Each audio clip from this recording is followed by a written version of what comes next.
India முழுவதும் நேரில் வந்து இவ்வளவு நேரம் வந்து ஒளிபரப்புனாங்க. அந்த நேரடி ஒளிபரப்பை நீங்களும் வந்து பார்த்துருப்பீங்க. இதனுடைய நோக்கம்னா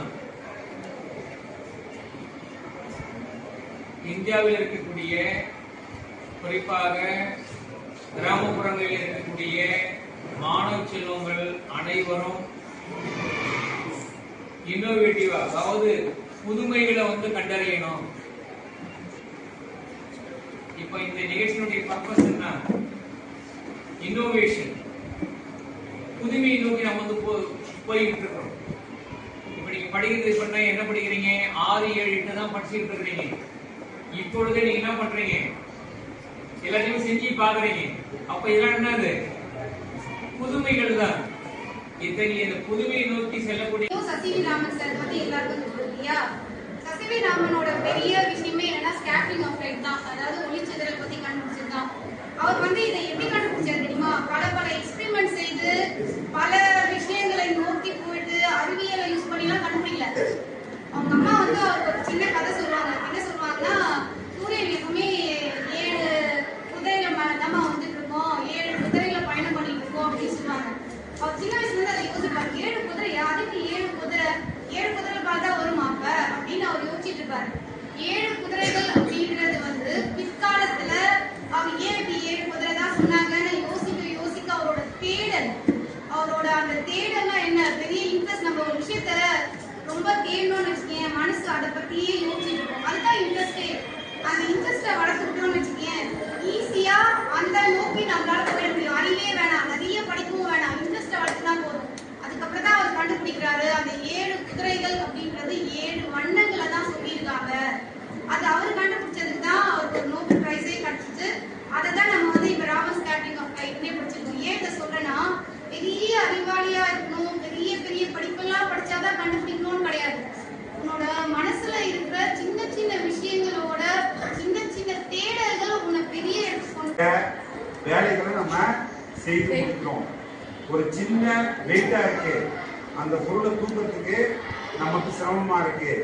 ஆனா எளிய இயந்திரம் அப்படின்ற ஒரு விஷயம் கண்டுபிடிச்சதுக்கு அப்புறமா, சிம்பிள் மெஷின் அப்படின்ற ஒரு விஷயம் கண்டுபிடிச்சதுக்கு அப்புறமா நம்ம என்ன பண்றோம்? அந்த விஷயம், அந்த வேலையை ரொம்ப எளிமையா செஞ்சிடணும். அப்போ ஒரு வேலையை நம்ம செஞ்சு முடிக்கணும்.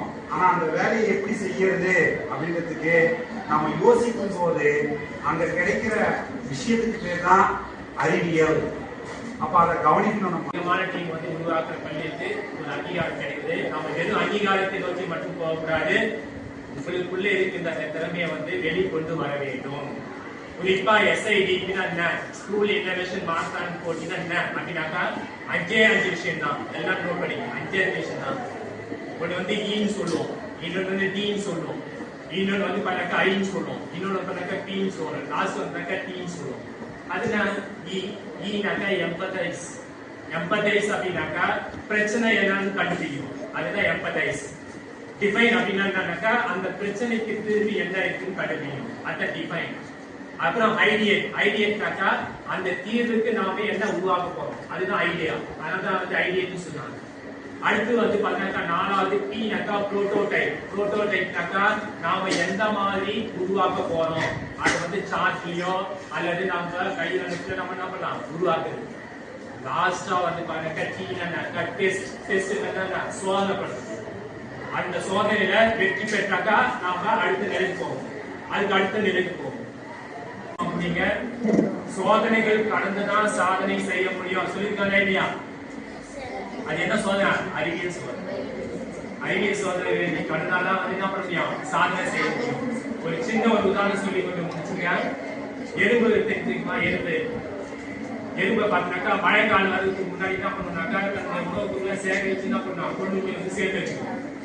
அது எப்படி வெட்டும் போவோம், எறும்பு வந்து அந்த உணவுக்குள் வந்து மேல தூக்கி வரிசையா லைனா போவோம்.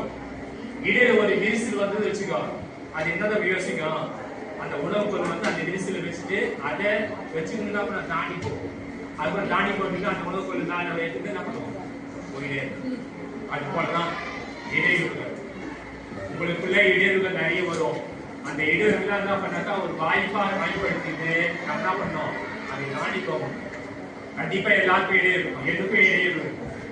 கண்டிப்பா இருக்குமா இருக்காதா?